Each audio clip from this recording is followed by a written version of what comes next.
এই মসজিদটা পাবেন, মসজিদের বাম পাশেই পাবেন এই বিরাট বড় পাহাড়। এই পাহাড়ের নাম হচ্ছে জাবল আইর। জাবল আইর আল্লাহর নবীর সঙ্গে দুশমনি রাখত। দুশমনি রাখার কারণে এই পাহাড়ের নাম হলো জাবল আইর। আল্লাহ রসুল বললেন, জাবল আইর আমার সাথে দুশমনি করে, এই জাবল আইর আলা বাবিন মিন আবওয়াবিন নার, এই জাবল আইর হলো জাহান্নামের একটা পাহাড়।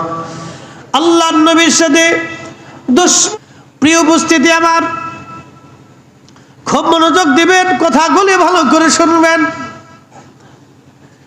এই যে আল্লাহ, আমি একটা প্রবাদ বলেছি, সরফুল মাকিন ও সরফুল মাকান, সরফুল মাকানে ও সরফুল মাকিন।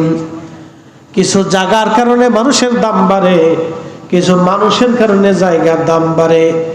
আজকের মিলাদুন নবীর মাহফিলের কারণে এই জায়গার দাম বেড়ে গেছে, ঠিক কিনা?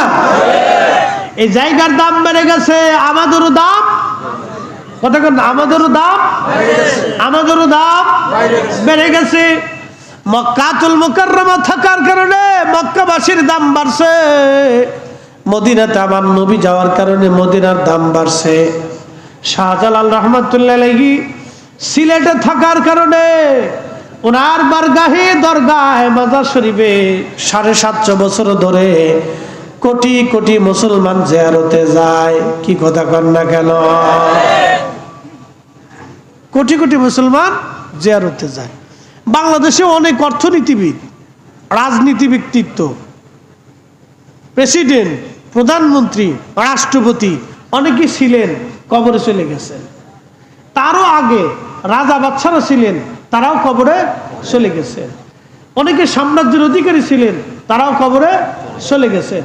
আমাদের দেশের মজলুম, আমাদের দেশের একজন মজলুম নেতা, তার নাম না, আমি বলতেছি আমাদের দেশের প্রথম রাজা, যিনি স্বাধীন রাজা ছিলেন, নবাব সিরাজউদ্দৌলা, তিনি তো মজলুম, অত্যাচারের শিকার।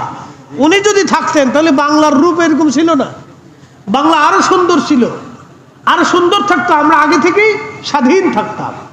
তা আমাদের দেশের স্বাধীন রাজা নবাব সিরাজউদ্দৌলা, তিনিও কবরে চলে গেছেন। আচ্ছা বলেন, ওনাদের কবরের পাশে কেউ যায়? একসাথে বলেন, একসাথে বলেন যায়। কিন্তু খান জাহান আলীর মাজারে এখনো মানুষ যায়, কথা কোন ঠিক কিনা? শাহজালাল ইয়ামানি মুজাররিদের মাজারে এখনো মানুষ, ও যতদিন পর্যন্ত থাকবে ততদিন মানুষ যাবেই যাবে, বন্ধ হবে না, কথা কোন ঠিক কিনা?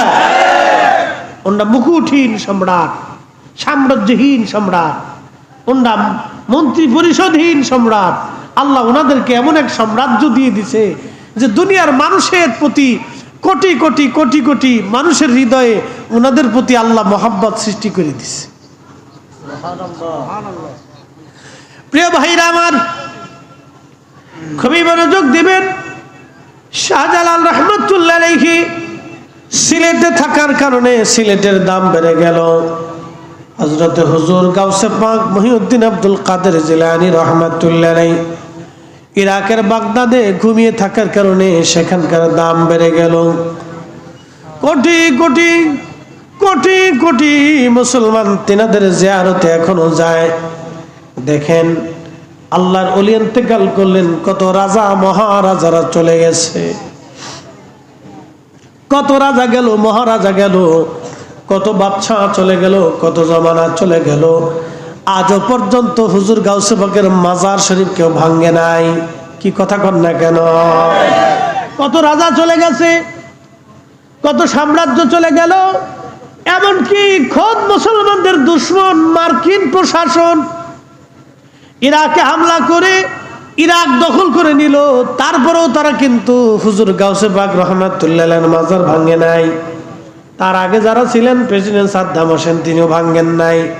তার আগে যারা ছিল তারাও ভাঙ্গেন নাই, তার আগে যারা ছিল তারাও ভাঙ্গেন নাই। যুগ যুগ যুগ যুগ ধরে চলে আসতেছে, কেউ ভাঙ্গার সাহস পর্যন্ত আদৌ করে নাই। কারণ ওরা মুকুটহীন, মুকুটহীন, সাম্রাজ্যহীন, আল্লাহ প্রদত্ত সম্রাট। ওনাদের দোয়ার আশায় কোটি কোটি মানুষ ওনাদের জিয়ারতে যায়। কথা বলেন ঠিক কিনা?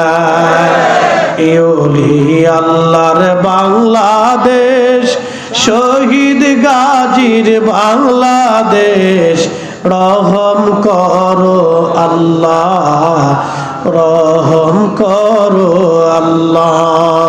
এই শাহজালালের বাংলাদেশ, শাহপরানের বাংলাদেশ, রহম করো আল্লাহ, রহম করো আল্লাহ। আল্লাহুম্মা সাল্লি আলা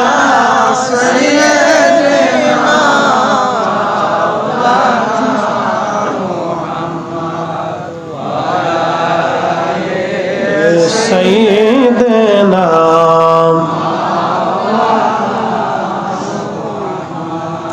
বুঝতে কি অসুবিধা? তাহলে এই মিলাদুন নবীর মাহফিল কি চলবে? আগামী বছর বন্ধ হয়ে যাক নাকি বলেন? হ্যাঁ হ্যাঁ, জোরে বলেন, জোরে জোরে, না হাত উঁচু করে বলেন। চলবে চলবে, নারে তাকবীর, নারে রিসালাত, আহলে সুন্নাত ওয়াল জামাত, পবিত্র ঈদে মিলাদুন নবী আল্লাহ কবুল করুক বলেন আমিন। ধরে রাখবেন, চালাবেন এটা।